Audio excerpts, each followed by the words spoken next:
ao amin'ny filazantsara araka ny jaona toko voalohany ny andiminy fahaefatra jaona ray efatra iava vakina amin'ny anaran'i Jesosy izy no misy am-piainana ary ny fiainana no fanazavana ny izy Jesosy zany no misy am-piainana ary ny fiainana no fanazavana ny rehavana mazava hoe ny afatry ny tompo hoa soanao an'izao izy meteza ho fanazavana namanao meteza ho fanazavana namanao ary tsy possible nefa zany raha tsy efa nazavain'i Kristy zay a tena mazava na mazava marina ianao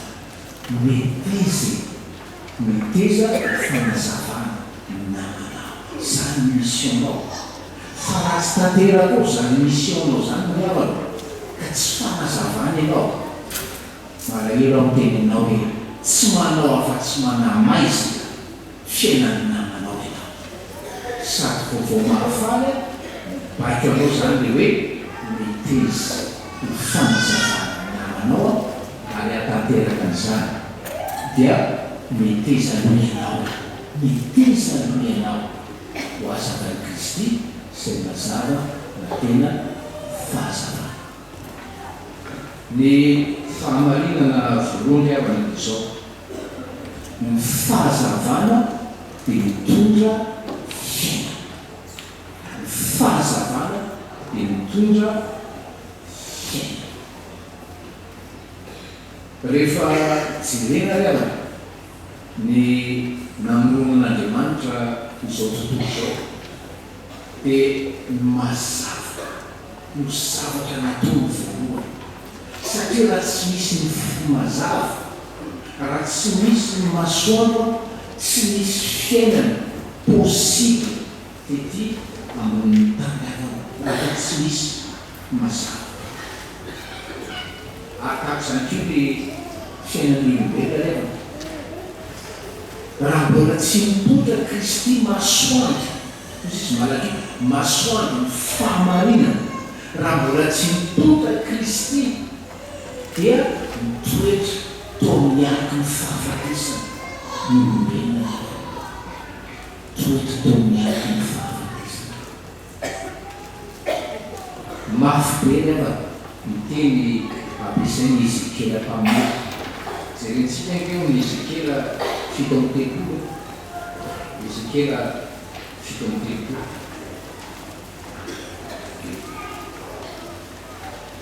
ny andiny fa raiky amby folo sy faharoa folo Ezekela 37:11 ny anara Jesosy dia hoy izy tamiko zanak'olona ireto torana ireto dia nitaranaka Israely rehetra indreo izy manao hoe maina ny toranay levona ny fanantenanay fototra izahay koa maminany ka atovy aminy zao no lazain'i Jehovah tompo indro izaho anokatra ny fasanareo ary ampiakako avy amin'ny fasanareo ianareo ka hoentika ho any tany Israely. Zany le vahoaka an'Andriamanitra teny io dia natao tamparanak'Israely atao amin'sika fiangonana lavana amin'sika olon'Andriamanitra pasao dia hoe mamita teny ianao hoe tsy za zany hoe rehefa lavitra an'Andriamanitra isika tsy manana an Jesosy dia toy ny any anaty fasana fiainana toy ny any anaty fasana mazava be zany sary ampiasainy Ezekela sary ary fiainanao rehefa ianao mba hoe manana an'izao sy manana an'izao ihany faraka ny teny Ezekela maina makina tsisy maro ny fiainana fa maina mba olona ohatran'izao sotra an'izao hainao tsy mbombora ianao fiarahamonina sy tem-piangonana fa hoe tsy manana tsika ny anaty fasana fiainao raha manalavitra an'Andriamanitra ianao ihany. Ary zay no aisy ny fahafatesana tiany fahazavana oloara ao amintsika ihany. Zavatra tena atahorantsika olombelona ary tsy tiantsika koa na dia mieritreritra azy dia ny fahafatesan'ny tena zavatra mampatahotra, zavatra mampivalaoza. Fa ozy izy le mitoro-tena anankiray zay hoe hitanao hoe fahafatesan'ny tena mampatahotra anao io dia hoe ohatran'ny iceberg ny fahafatesan'ny tena. Ny iceberg hitatsika le tendrombohitra glasy be iny, ohatran'izany le fahafatesan'ny tena, hitatsika le fahafatesan'ny tena fa ao anatiny ao izy misy zava-doza zay tsika ny masontsika dia ny fahafatesana ara-panahirana. Ary zany le Jesosy fahazavana, zany le Jesosy masoandro fiandroaka zany aiza ny fahafatesana zany ao aminao raha mandray azy fahazavana ianao. Raha teo filazantsara ny zaona rehefa raha teo filazantsara ny zaona dia jerentsika ny zaona valo roa ambin'ny folo, zaona valo roa ambin'ny folo. Ahoana nataon'ny olona mandray ny fahazavana ka manjary fanazavana izy? Zaona valo roa ambin'ny folo, zaona valo roa ambin'ny folo. Amin'ny anaran'i Jesosy. Ary Jesosy no teny tamin'ny olona indraika nanao hoe zao no fahazavana zao tontolo zao, zay manaraka tsy mba handeha maizina fa hanana ny fahazavana eny. Iza no manana fahazavana eny arehana? Iza no tsy handeha maizina? Zay manita, zay manaraka an'i Jesosy. Io le voambolana tsy tiantsika io. Fa alohantsika ravana mpivavaka, alohantsika mpiambina tsotra, alohantsika mpino, Jesosy ravana miteny hoe zao ny fahazavana zao tontolo zao, zay manaraka azy ohatran'ny disipla, manaraka azy amin'ny fankatoavana tsisy peripetra ravana, manaraka azy ohatran'ny dolosy. Zany ny olona hoe tsy handeha maizina fa handeha amin'ny fahazavana aina. Azavain'i Jesosy Kristy fahazavana reva, ary ny fahazavana fanazavana ho an'ny namana, ary atombony ao amin'ny ankonany zany. Averiko indray tsy manana soa ianao fa rehefa tsy fanazavana ho an'ny namanao, ho an'ny ankonanao ianao dia fanamaizina, ary tsy manao fa tsy asan'ny olona mipetraka any anaty fasana tonga fahafatesana fa tsy fiainana. Zay ny fahamarinana voalohany, ny fahazavana dia mitonga fiainana amin'ny olona zay miaina sy velona any anaty fasana. Ny fahamarinana ny faharoa avana Jesosy, ny fahazavana dia mitondra fahirakan'ny fanahy sy fahazavana-tsaina. Ny fahazavana dia mitondra fahirakan'ny fanahy sy fahazavana-tsaina.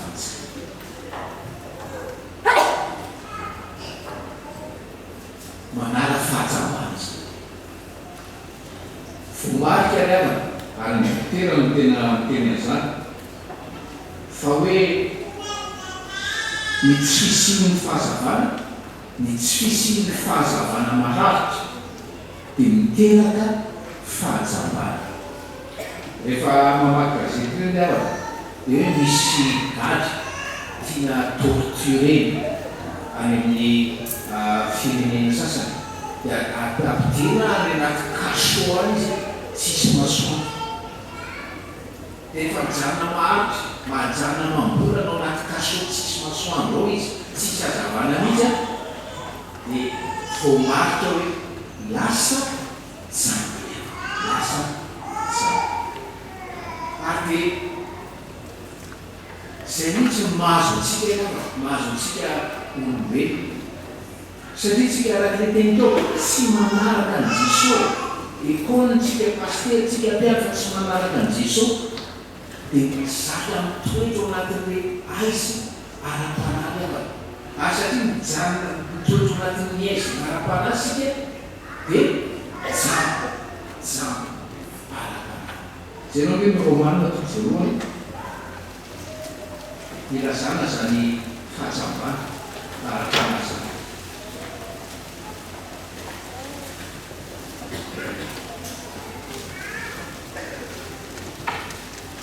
jerentsika eny andiny faharoapolo sy andiny faharaiky am'roapolo romanina ray roapolo sy raiky am'roapolo amin'ny anarana Jesosy fa ny fomba ny jidy dia ny hery mandrakizay sy ny mandemanitra azy dia miseho hatramin'ny nanaovana izao tontolo izao fa fantatra amin'ny zavatra nataony ka dia tsy manan-kalahatra ireo fa na dia nahalalан'Andriamanitra azy izy dia tsy mba nankalaza azy toy izay mendrika ao an'Andriamanitra na nisotra azy fa tonga zava-poana izy tamin'ny sainany ary tonga maizina fontoto fory avatra maizina ny saina satria hoe zavatra nataon'Andriamanitra dia manambara amintsika zareo heriny zany ary sika manatombo raha oharina amin'izao tontolo izao satria raha hoe toy ny alehibiazan'Andriamanitra sy ny mahandriamanitra azy zao tontolo izao rehefa niavakavaka hita io sika mbola manana baiboly mbola manambara zany mahandriamanitra n'Andriamanitra zany fa lavitsika zany rehefa dia lasa tontolo fontsika lasa maizina saintsika lasa hoe jambo ara-panahy nefa postara be makatiam-piangonana rehefa riavana tenovazany tombo tenovazany tombo faraka le teny nazavainy tamin'ny fariseo raha nanasika nalelerateraka jambo izy tonga ozy izy mba hahiratra tsy mahiratra tonga ozy izy mba hahiratra sy ny tsy mahiratra riavana. Jereo dia ny jaune voalohany fahadimy andiny faharoapolo jaune voalohany toko fahadimy andiny faharoapolo ny anaran'i Jesosy ary fantatsika fa tonga ny zanak'Andriamanitra ka efa nanome amintsika ny fahazavany saina mba ho fantatsika ilay marina riavana. Raha tsy mangataka ny fahazavany saina ianao raha tsy mangataka ny fahazavany saina ianao tsy hafantatra n'ilay marina tsy hafantatra ilay Andriamanitra telo izay iray tsy hafantatra ilay Andriamanitra hoe tea mitrana fihavanana aminao anio teo février teo mivany toeto anao satria tea mitrana fihavanana aminao Andriamanitra riavana fa ny sombanao tamin'ny fihetsika ao toy ny fahavaro zany fifandraisanao amin'ny rainao zany ka rehefa jambo ianao riavana tsy fantatao zany Andriamanitra ray zany rafanamasa zany rehefa jambo ianao riavana tsy mahita afa-tsy ny voly ianao ao amin'ny fiainanao tsy misy afa-tsy ny fitiavam-boly no mibaky ny fiainanao ary zany mahatonga ty Madagasikara ty boka kolokolo kristianina mijambo ara-panahy mifikotra ny voly mamily voly ary volinanao kolokolo ampitombo ny arena zany tena fahajambana ara-panahy zany na miasany miandraiky zany mamay azy zany fomba ny jambo ara-panahy ary jambo ara-panahy izy ka tsy mahita le Andriamanitra ray zany kafanamasina zay nanomana azy ny lanitra ho destination nafinaritra ny teny anankiray ary aitsika isy fitiavana le davany voalohany lanitra dia ozy izy ka destination fa ny lanitra kozy izy dia motivation ataovy motivation ao manomboka zao riavana ho mariky ny fahiratanao ara-panahy sy ho mariky ny fahazavany sainao mariky ny intelligence ny fahazava-tsaina mantsy intelligence mariky ny kristianina manana intelligence ara-panahinao tiako atao destination lanitra ary zany manomboka an'io nataoko motivation ao amin'ny fiaina ary raha manao an'izany ianao dia ho fanazavana ianao ho an'ny namanao ary atombokao ao amin'ny akonanao zany riavana. Fahamarinana fatelo farany izy fahamarinana fatelo farany dia hoe ny fahazavana dia manaisitra mipety ka manatsika. Ny fahazavana dia manaisitra mipety ary manadio fanahintsika. Zareo manampahaizana sientifika iaho dia milaza hoe masoandro dia mamono bakteria. Zareo ihany koa no milaza fa hoe masoandro dia mamono ireny hoe germe ohatra amin'ny hoditra ny olombelona reny. Ary izany koa no anahazana milavatsika ny drap fotsy isanandro amin'ny azany germe izany. Zay ny asan'ny masoandro. Ary dia ohatran'izay tsisy hafa rehefa indiavana ny asan'i Jesosy masoandro ny famarinana. Jesosy mazava hoe tia hanaisitra izy sy pentina ary tia hanadio antsika, hanadio ny fanahintsika amin'ny famokarantsika. Zany fotoatin'ny filazantsara. Jesosy manaisitra ny pentina ary Jesosy manadio ny fanahintsika amin'izay maroto azy. Verintsika iaho amin'ny jaonana voalohany toko voalohany ny andimy fafito. Jaonana voalohany toko voalohany andimy fafito. Ny anaran'i Jesosy. Fa raha mandeha eo mazava isika tahaka azy eo mazava dia manana firaisana isika ary ny rano Jesosy zanany manadio antsika ho afaka amin'ny rehetra. Tia hanafaka anao amin'ny ota mahazaka anao Jesosy. Tia hanafaka anao amin'ny ota mahazaka anao Jesosy. Fa manamaizina ny fiainanao io. Jerentsika indray manana ny asan'ny apôstôly 26:18.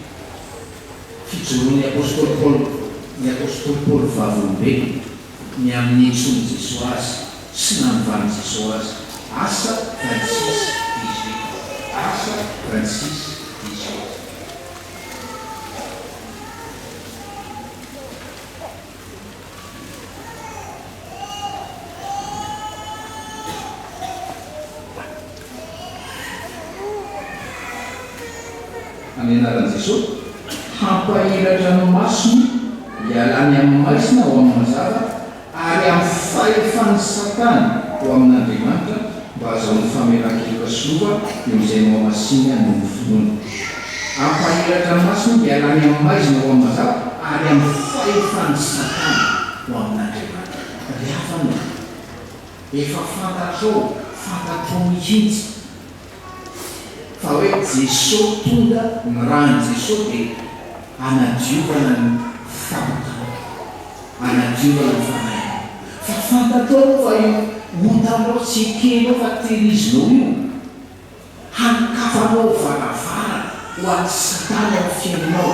Ary efa manomboka varavara ho an'ny Satana ianao ao amin'ny fiainanao rehefa dia hoe handinivozina ianao, fiombany vahoana ianao. Ary Satana rehavanao dia efa hoe mpamonoly atrany voalohany tsy hanana fiainana ianao.